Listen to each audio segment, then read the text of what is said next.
Bismillah. Siap.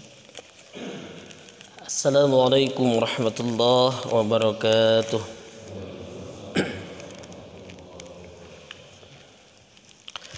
Bismillah, alhamdulillah, wassalatu wassalamu ala rasulillah wa ala alihi wa ashabihi wa mawalah, wa la hawla wa la quwwata illa billah. Ashhadu an la ilaha illallah wahdahu la syarika lah, wa ashhadu anna Muhammadan abduhu wa rasuluh alladzi la nabiyya ba'dah, amma ba'du. Fa ya ayyuhal hadirun, usikum wa iyaya bitaqwallah, ittaqullah wattaqullah thumma ittaqullaha faqad fazal muttaqun. Qala Allah Ta'ala fil Qur'anil Karim, a'udzu billahi minasy syaithanir rajim. Ya ayyuhalladzina amanu taqullaha haqqa tuqatih wa la tamutunna illa wa antum muslimun. Al-ayah. Hadirin jamaah salat subuh, dilanjutkan dengan kajian rutin kita. Tidak banyak pahala amal soleh atau perbuatan kebaikan yang bisa kita andalkan sehingga mendapatkan rahmat berupa surganya Allah. Tetapi dengan kebaikan sedikit yang kita lakukan ini, yang didasari dengan istiqomah, wa in qalla, meskipun sebentar, boleh jadi disitulah Allah suka terhadap amal kita, Allah ridho dan Allah merahmati kita. Itu tentang bukan karena banyaknya, kita berharap karena istiqomahnya sehingga Allah ridho atas amalan kita. Oleh karena itu pagi hari ini kita dipertemukan kembali dalam rangka rutinitas kita di Ahad pagi. Semoga Allah ridho, dan ini menjadi anugerah yang besar Allah limpahkan bagi kita. Oleh karena itu mari kita ungkapkan rasa syukur dengan ungkapan alhamdulillahirabbil alamin. Salawat serta salam selamanya kita sampaikan, perbanyak membacanya karena hakikatnya adalah doa bagi kita. Dan tentu senantiasa Allah limpah curahkan teruntuk habibana wa nabiyyana Nabi Muhammad sallallahu alaihi wasallam. Allahumma sholli wa sallim wa barik alaihi. Hari ini di penghujung bulan Rajab ya. Kalau 30 hari maka hari ini hari, kalau tidak salah saya, itu hari terakhir. Kalau yang mungkin kalau 29 ya kemarin ya. Kalau tidak salah ini hari penghujung di bulan Rajab 1442 Hijriah. Hadirin yang dirahmati Allah, pada kesempatan Ahad pekan kedua ini kita melanjutkan kajian tematik kita berkenaan dengan kehidupan, mengasah jiwa kita untuk bekal kehidupan di keseharian kita. Pertama, ingin saya sampaikan pada prinsipnya, pada dasarnya apa yang harus kita yakini, bahwa apapun yang menimpa diri kita,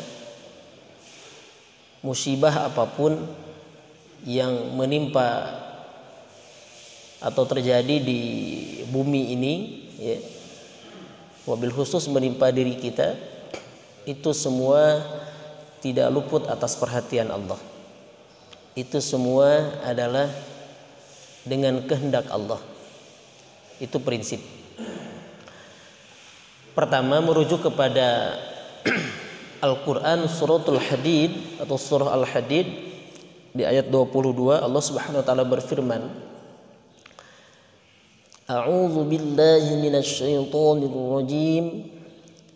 Ma asaba min musibatin, tidaklah tertimpa suatu musibah, fil ardi wala fi anfusikum, yang terjadi di muka bumi ini, dan tidak pula yang terjadi pada diri kalian, musibah yang bertubi-tubi sebelumnya ada kecelakaan, ada longsor, ada banjir, ataupun yang menimpa diri kita secara pribadi, illa fi kitabim min qabli an nabra'aha, kecuali semuanya telah Allah catat dalam Lauhul Mahfuz. Ya, kitab di sini bisa diartikan adalah sebuah catatan di Lauhul Mahfuz. Beberapa bulan yang lalu saya sudah sampaikan ada hadis riwayat Imam Bukhari dan Muslim itu tentang penciptaan manusia, bahwa di usia 4 bulan 10 hari atau memasuki bulan kelima, maka di situ Allah telah mencatatkan, ya, Allah mencatatkan wa yu'maru bi arba'i katbin, dengan 4 catatan. Saya sudah sampaikan itu, tidak akan diulang lagi. Illa fi kitabim min qabli an nabra'aha, kecuali semuanya telah Allah catatkan, telah Allah tuliskan di Lauhul Mahfuz sebelum kami, kata Allah, min qabli an nabra'aha, menciptakannya atau melakukan itu musibah, menjadikan itu musibah, memunculkan itu musibah. Jadi sebelumnya sudah Allah tentukan, sudah Allah catatkan di Lauhul Mahfuz. Innallaha atau inna dzalika 'alallahi yasir, sesungguhnya yang demikian itu bagi Allah sangat mudah. Ini prinsip.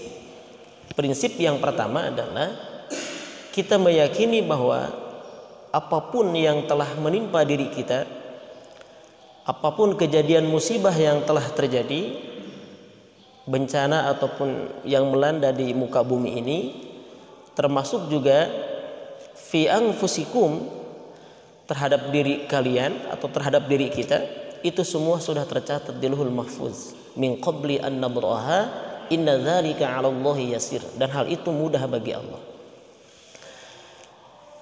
Nah, lalu pertanyaannya, untuk apa kita harus mengetahui hal yang demikian? Kita harus meyakini bahwa itu semua sudah Allah tentukan. Kita harus kembali kepada Allah, menjadikan sebuah dasar keimanan terhadap apapun yang kita alami. Tentu ada jawaban sebagai solusi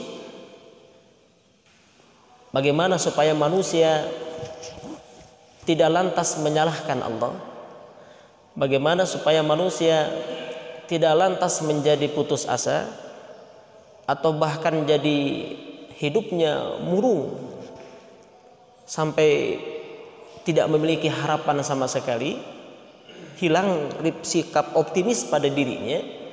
Maka likaila ta'sau ala ma fatakum wala tafrahu bima atakum, tujuannya, kata Allah, likaila ta'sau ala ma fatakum, supaya kalian tidak putus asa terhadap apa yang hilang pada diri kalian, supaya kalian tidak menjadi orang yang pesimis. Dalam bahasa lain putus asa, likaila ta'sau ala ma fatakum, atas apa yang hilang pada diri kalian. Hilang bukan hanya bentuk harta, mungkin ada hilang harapan, ada hilang benda dan materi, ada kehilangan sesuatu yang kita sayangi misalkan, dan kehilangan-kehilangan yang lain-lainnya.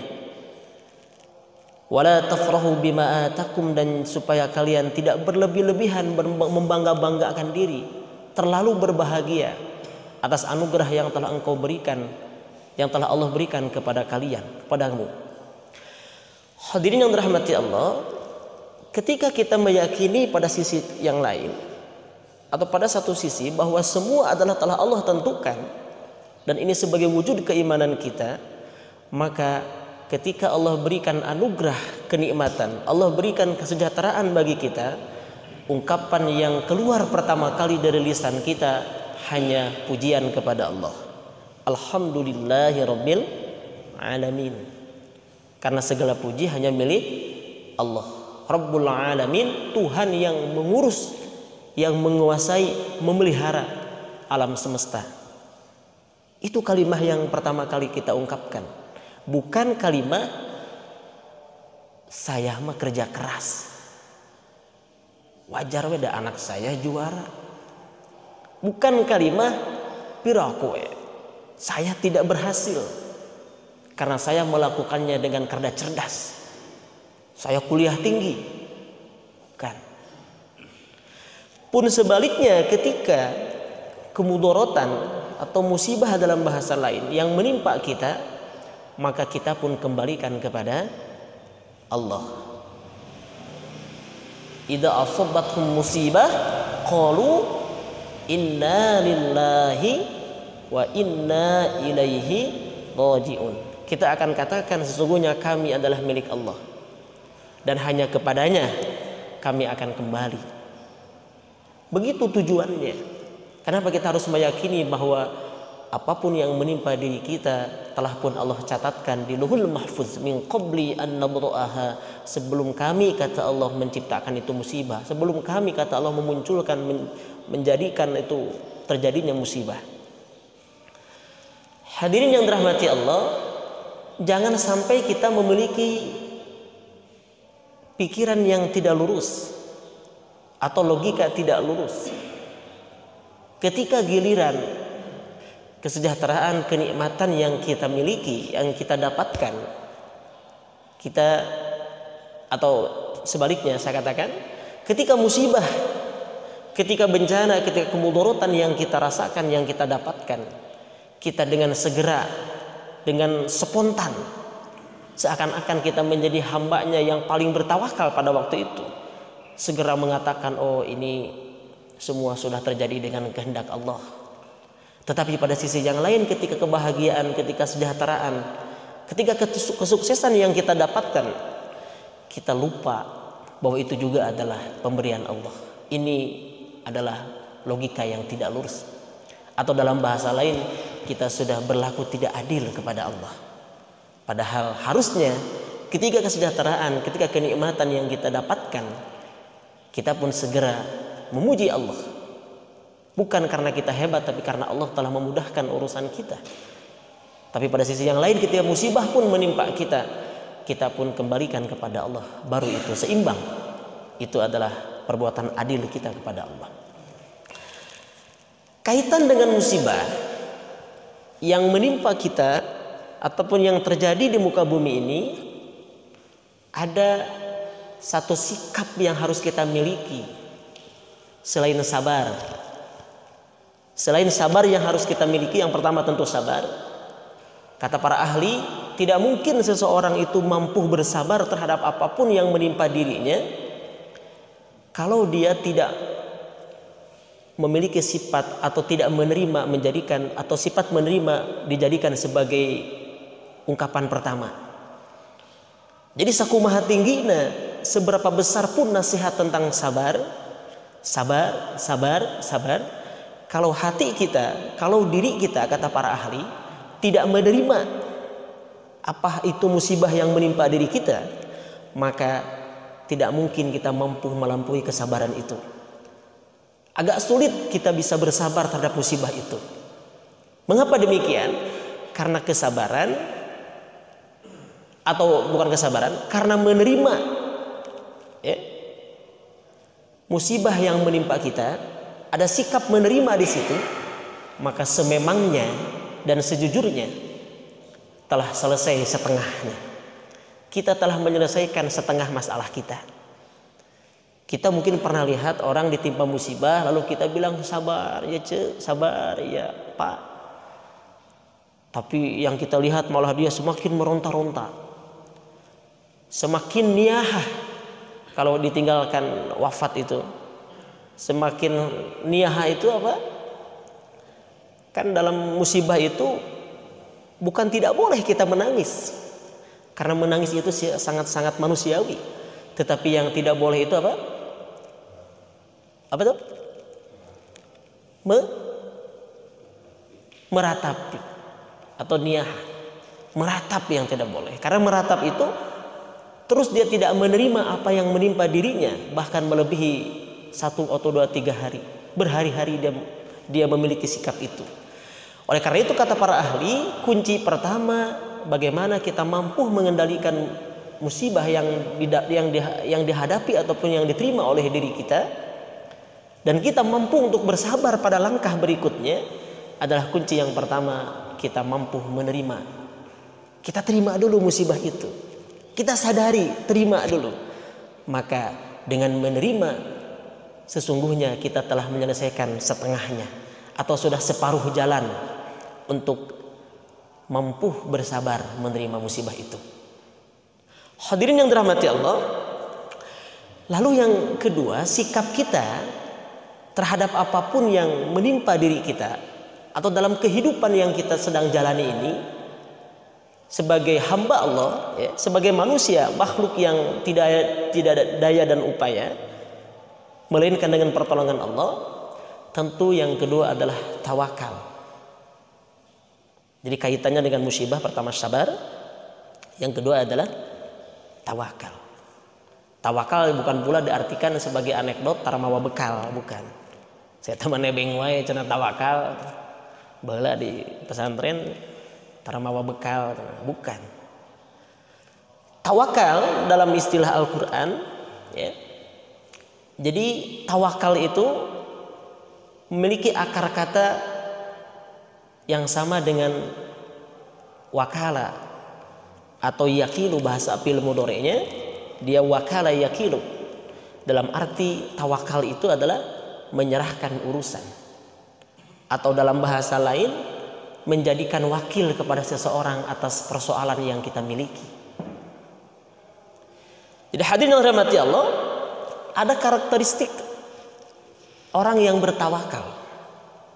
Atau ketika kita menjadikan wakil kepada orang lain, paling tidak memiliki karakter pertama, orang yang mewakilkan urusannya. Contoh, dalam kehidupan sehari-hari misalkan, saya tidak dulu menghuraikan tentang tawakal ala Allah, bertawakal kepada Allah, atau tawakal kalaupun diartikan sebagai menjadikan wakil atau mengangkat wakil kepada seseorang, karena tawakal adalah menyerahkan urusan kita kepada orang lain atas persoalan yang kita hadapi. Maka paling tidak orang yang bertawakal, yang menjadikan wakil, pertama dia telah memberikan tugasnya atas persoalan yang dia miliki kepada orang yang dia wakilkan. Dan seorang wakil pada prinsipnya, pada dasarnya dia adalah cerminan orang yang mewakilkan terhadap dirinya. Cerminan dalam hal apa? Cerminan dalam pekerjaan yang harus dia selesaikan. Jadi seorang wakil, dia tidak bisa melampaui tugas pekerjaan atau persoalan yang telah diwakilkan pada dirinya. Jadi kalau seorang wakil, seseorang yang telah diwakilkan oleh seorang ketua misalkan dalam organisasi, dia tidak boleh dan tidak bisa melampaui tugas-tugasnya melebihi orang yang mewakilkan terhadap dirinya.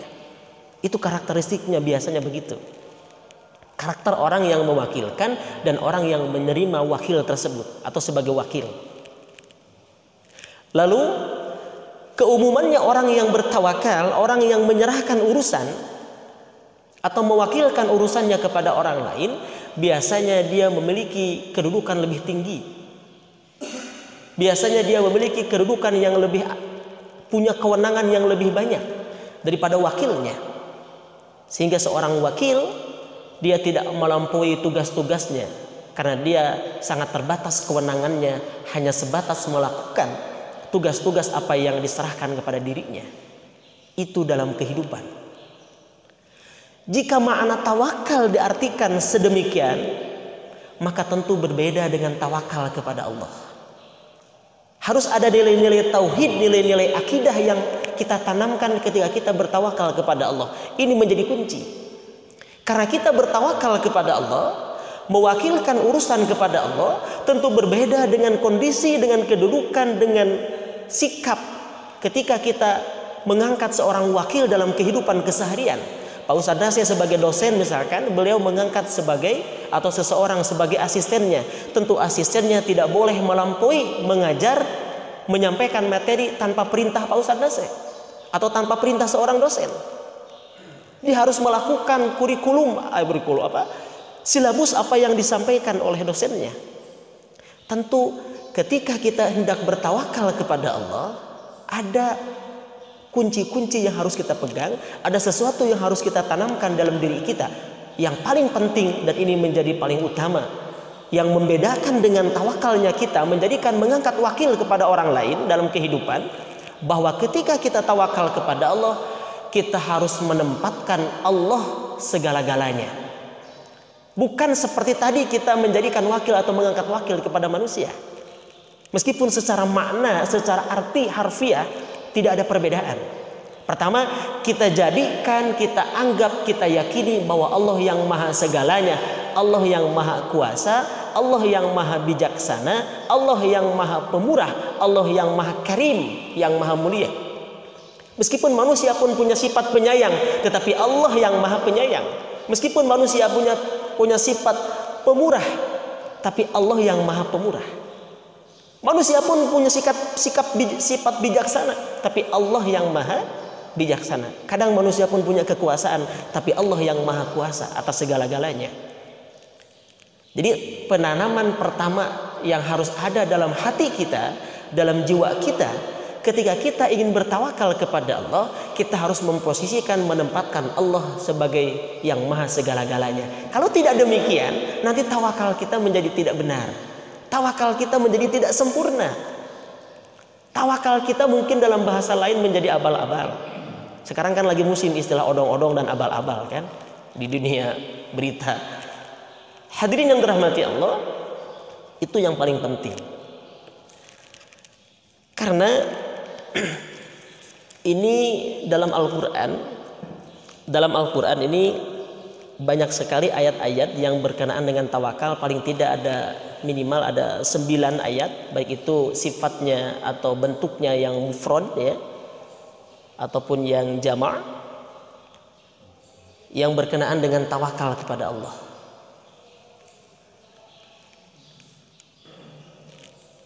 Kenapa?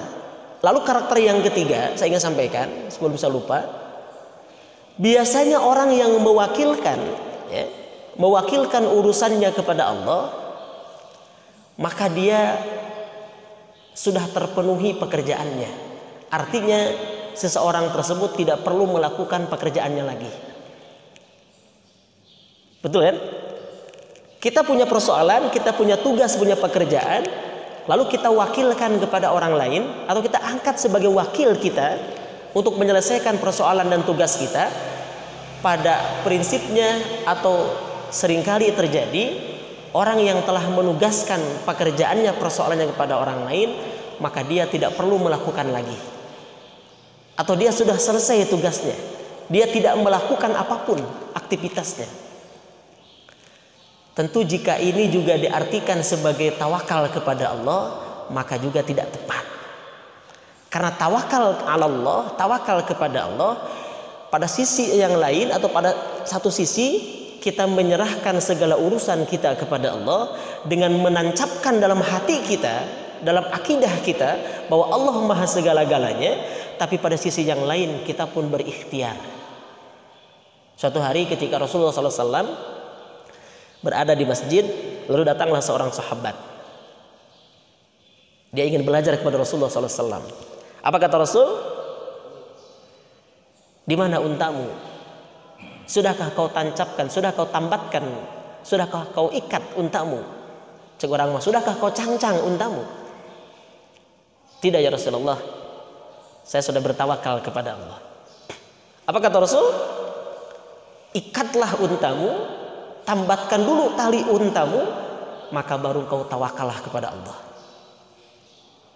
Jadi bertawakal kepada Allah bukan berarti sama sekali kita tidak melakukan pekerjaan apapun. Bertawakal kepada Allah bukan bermakna kita tidak berikhtiar, karena kita bukan Jabbariyah yang menyerahkan segala urusannya kumaha Allah. Kita pun bukan sebaliknya sebagai Qadariyah yang mengatakan bahwa kumaha kita, tetapi kita sebagai akidah Ahlus Sunnah wal Jamaah, satu sisi kita mengimani semua apapun yang terjadi atas kehendak Allah dan kita menyerahkan kepada Allah, tapi pada sisi yang lain kita pun berikhtiar dan berusaha. Karena itu bagian daripada ibadah. Karena berusaha berikhtiar pun adalah bagian daripada perintah Allah. Wa qul i'malu dalam At-Taubah. Fasadallahu a'malakum maka bekerjalah, beramallah, berikhtiarlah. Allah, Rasulnya, orang-orang yang beriman akan melihat setiap apa yang telah kita lakukan, akan melihat dan menilai setiap pekerjaan kita, akan melihat dan menilai ikhtiar kita. Kalaulah misalkan kita diuji dengan musibah sakit, bukan berarti kita tidak berobat, lalu kita mengatakan kumaha Allah, tapi tetap berobat, karena berobat adalah juga bagian daripada ibadah. Berobat juga bagian daripada ikhtiar. Namun kata akidah Ahlussunnah wal Jamaah, dalam akidah kita tidak boleh kita menjadikan bahwa obat itulah yang menyembuhkan, karena itu adalah sebuah kesyirikan. Bukan berarti kita menjadikan obat ini yang menyembuhkan, tidak. Atau sebaliknya, dalam akidah Salafi Wahabi itu mereka mengatakan, oh enggak, karena ada kekuatan pada obat ini yang Allah titipkan katanya. Tapi pada prinsipnya kita tetap menjadikan bahwa Allah yang maha menyembuhkan. Wa idza maridtu atau fa idza maridtu wa huwa yashfi. Dan jika aku sakit, dialah Allah yang menyembuhkan. Berikhtiar dengan obat bagian daripada doa. Berikhtiar dengan menjaga imunitas tubuh kita, berolahraga, itu juga bagian daripada doa. Begitu sikap kita. Hadirin rahmati Allah. Jadi bertawakal kepada Allah bukan berarti lantas kita menyerahkan urusan segalanya kepada Allah lalu kita tanpa melakukan apa-apa. Kita bisa lihat hadis tadi yang telah saya sampaikan, bahwa Rasulullah SAW ketika menegur sahabat yang mengatakan saya sudah bertawakal kepada Allah, padahal dia tidak menambat untanya, padahal dia tidak mengikat untanya, tapi Rasulullah SAW menyampaikan, ikat dulu untamu, baru bertawakallah kepada Allah, baru serahkan kepada Allah atas apa yang terjadi. Oleh karenanya banyak sekali ayat-ayat Al-Quran yang berkenaan dengan tawakal itu selalu diawali dengan usaha. Ketika akhir ayatnya menceritakan wa tawakkal 'alallah wa kafa billahi wakila, misalkan bertawakallah kepada Allah dan cukuplah bagi Allah sebagai pemelihara, sebagai wakilnya. Tetapi ayat ini menjadi potongan ayat yang terakhir. Sebelumnya selalu berbicara tentang ikhtiar. Ya. Bagaimana ketika suatu malam Rasulullah SAW sedang bermusyawarah dengan orang munafik. Lalu mereka pun setelah selesai musyawarah, mereka melakukan siasat sendiri. Mereka berbisik-bisik, orang munafik itu. Mereka melakukan siasatnya sendiri. Maka Allah memerintahkan kepada Rasulullah SAW, selain tetap untuk berikhtiar bagaimana cara menghalau, fa'arid, menjauhi mereka orang munafik, tetapi Allah pun menyuruh kepada Rasulullah, wa tawakkal 'alallah, bertawakallah kepada Allah, wa kafa billahi wakila. Tetap Rasulullah pun berikhtiar dulu bagaimana mengantisipasi, meminimalisir supaya tidak terjadi siasat-siasat buruk yang dilakukan oleh orang munafik. Bukan lantas Rasulullah SAW kena antep kayak ku Allah, tidak. Tapi Rasulullah melakukan dulu ikhtiar, dan itu diperintahkan oleh Allah. Baru Allah memerintahkan wa tawakkal 'alallah. Lalu dalam ayat yang lain, misalkan surah Al-An'am ayat 102, bagaimana ketika Allah memerintahkan kepada Rasulullah SAW untuk bertawakal, tetapi dalam peperangan misalkan Rasulullah SAW diperintahkan terlebih dahulu oleh Allah untuk memasuki pada gerbang musuh, untuk menyerang, masuk melalui gerbang tersebut. Silakan datang dulu, menyerang dulu, berperang dulu, lakukan ikhtiar, lakukan siasat, lakukan taktik yang jitu. Baru Allah memerintahkan untuk bertawakal di akhir ayatnya. Karena wahwa ala kulli syai'in wakil, kata Allah. Wahwa ala kulli syai'in wakil, dan dialah Allah atas segala perkara yang menjadi wakilnya atau yang menjadi pencukupnya bagi Allah. Hadirin yang dirahmati Allah, begitu banyak ayat-ayat yang berbicara tentang tawakal, rata-rata hampir semuanya diawali dengan ikhtiar manusia. Jadi bertawakal kepada Allah tentu berbeda dengan bagaimana kita menyerahkan urusan kita kepada manusia, meskipun pada maknanya memiliki arti yang sama, tetapi pada praktiknya ada perbedaan sikap. Bagaimana ketika kita menyerahkan urusan kepada manusia dengan kita bertawakal kepada Allah. Sehingga orang sufi, ya, para ahli sufi itu, mereka membagi 3 istilah tawakal. Mereka membagi tingkatan tawakal. Yang pertama, kata ahli sufi, orang yang bertawakal itu diumpamakan seperti seorang terdakwa Ya. Seorang terdakwa itu orang yang berada di hadapan pengadilan, ya, kan ada saksi, tersangka mungkin ya, terdakwa kalau sudah diputuskan maka menjadi terpidana. Seperti seorang terdakwa yang dia mengangkat seorang pengacara. Dalam hal ini pengacara sebagai wakil. Dalam hal ini pengacara bagi seorang terdakwa sebagai wakilnya. Tetapi seorang terdakwa dia punya kekuasaan, punya kewenangan yang lebih untuk mengatur, mengangkat, membatalkan atau memecat seorang pengacaranya. Betul kan? Meskipun seorang terdakwa telah menyerahkan urusannya kepada seorang pengacara, tapi terdakwa dalam hal ini meskipun dia sedang bermasalah dengan hukum, berada di hadapan pengadilan, di hadapan hakim dalam persidangan, tapi pada sememangnya dia memiliki kewenangan yang banyak. Bahkan dia bukan hanya bisa mengangkat dan memilih siapa yang akan mendampingi kasus hukumnya, tapi dia juga boleh atau punya kewenangan untuk memecat seorang pengacara. Jadi itu diumpamakan oleh seorang sufi, tingkatan yang pertama seperti tawakalnya seorang terdakwa yang bisa mengangkat pengacara.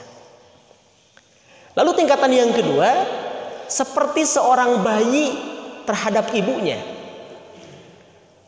Ya.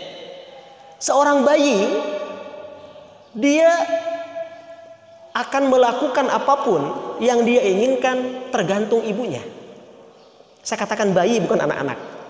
Seorang bayi mau disuapin, mau dikasih minum, ibunya tidak bermakna apa-apa. Hanya sekadar penolakan saja, tapi pada akhirnya dia tidak mampu melakukan apa-apa di hadapan ibunya. Dan yang tingkatan yang ketiga adalah bagaimana tawakalnya seperti seorang mayit kepada orang yang masih hidup.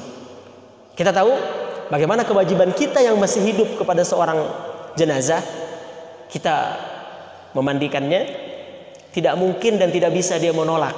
Mau dimandiin dengan air panas sekalipun misalkan, atau dengan air dingin, ya, atau kita mau mandiin misalkan dengan di tengah lapangan juga, mereka tidak akan merasa malu, tidak akan menolak untuk tidak dimandiin, dikafani, disolati dan dikuburkan. Bagaimana sikap manusia atau orang yang masih hidup? Dia bisa melakukan apapun yang bisa dia lakukan terhadap orang yang mati, dan orang yang sudah mati atau mayit dia tidak mampu melakukan apa-apa. Kata para ahli sufi, untuk tawakal tingkatan yang ketiga ini ada benarnya, dan ini dibenarkan. Tetapi tetap saja mereka pun meyakini bukan berarti sama sekali kita tidak melakukan ikhtiar. Itu hanya sebatas sebagai wujud tawakal pada sisi yang lain, tapi pada sisi yang lain juga tetap berikhtiar. Bagaikan seorang mayit yang tidak mampu dan tidak mungkin dia bisa menolak meronta-ronta. Dia menyerahkan urusannya kumaha anu hirup. Para ahli sufi mengatakan bahwa tawakal seperti ini juga ada benarnya dan dibenarkan, tetapi jangan lupa pada ikhtiar yang lain. Harus tetap berikhtiar. Hadirin yang dirahmati Allah, terakhir, lalu bagaimana kalau kita sudah berikhtiar? Ini pertanyaan. Sudah melakukan apa yang harus kita lakukan, dan sudah melakukan apa yang mampu kita lakukan dengan semaksimal mungkin, sesuai dengan kemampuan kita. Kita sudah bersabar bahkan, dan akhirnya kita sudah bertawakal kepada Allah.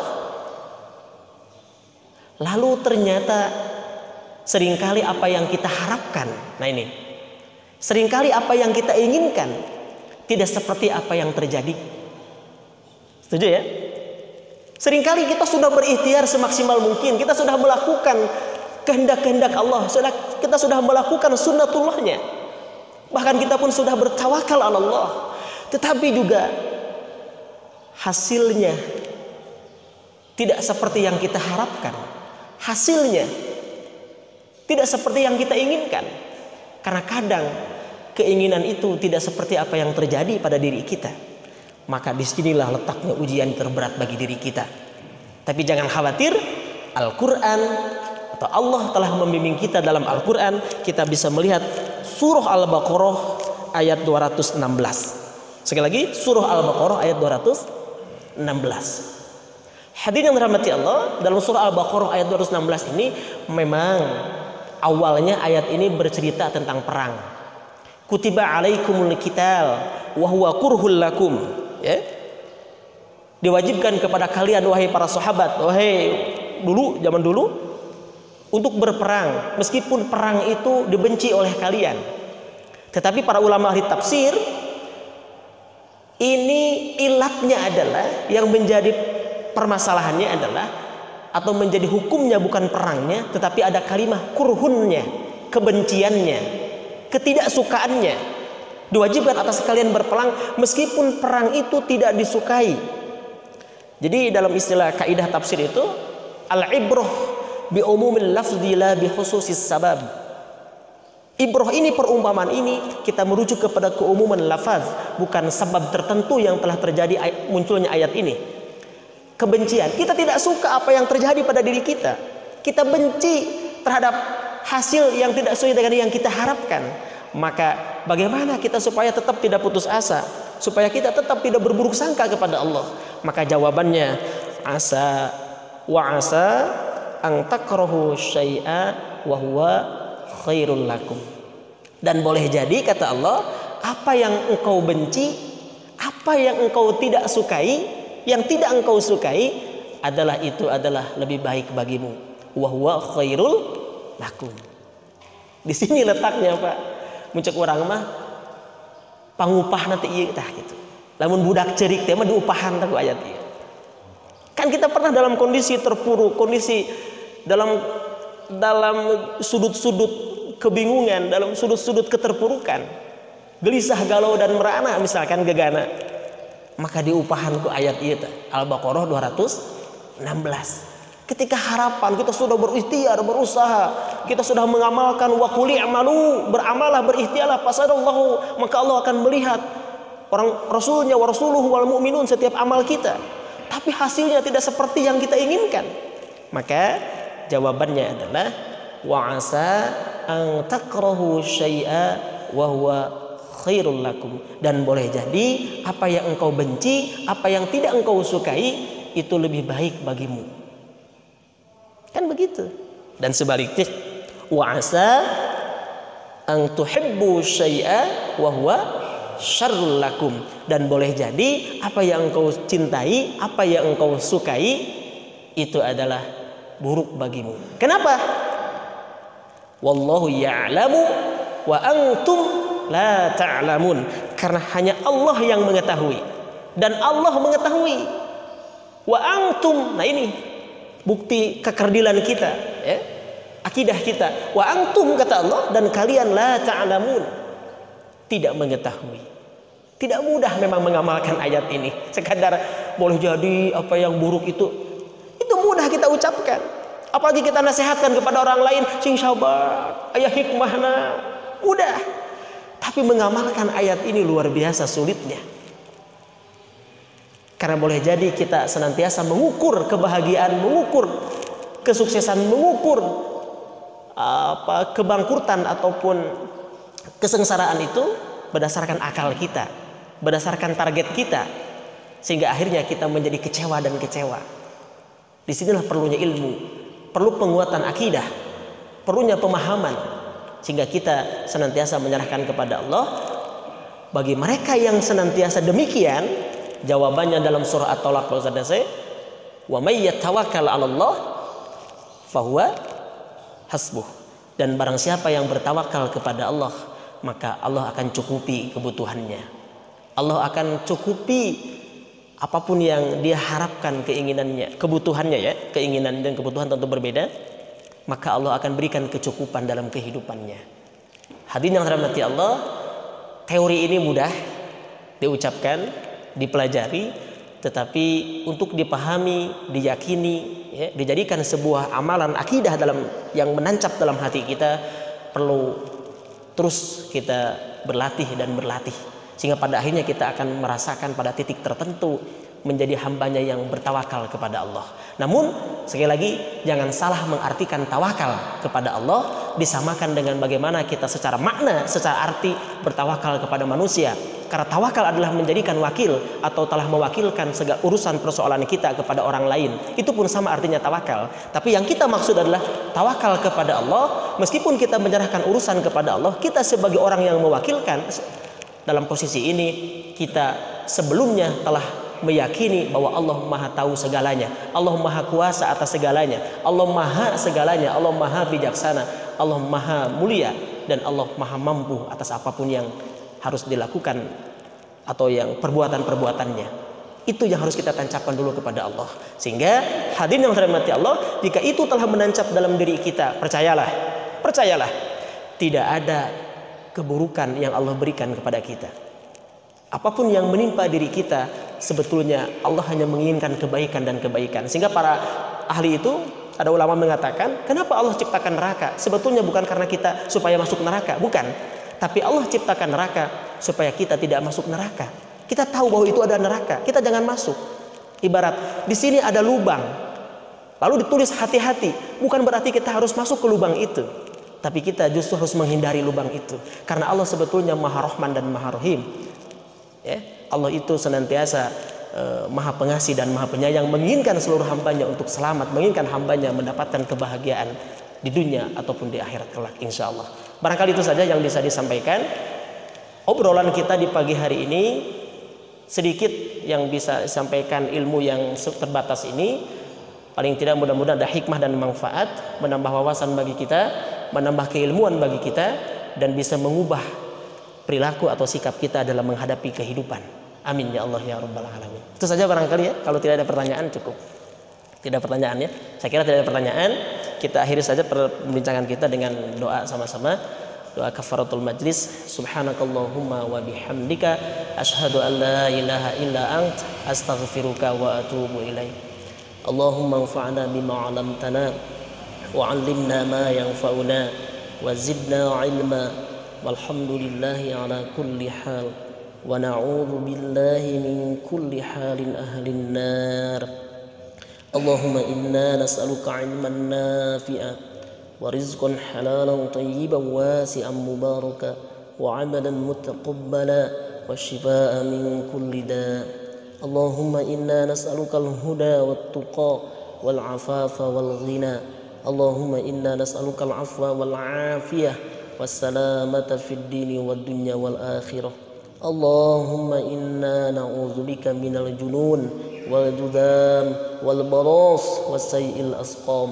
ربنا آتنا في الدنيا حسنة وفي الآخرة حسنة وقنا عذاب النار وقنا عذاب النار وقنا عذاب النار وأدخلنا الجنة مع الأبرار يا عزيز يا غفار يا رب العالمين. وصلى الله على سيدنا محمد وعلى آله وصحبه وبارك وسلم والحمد لله رب العالمين. آخر الكلام. Assalamualaikum warahmatullahi wabarakatuh.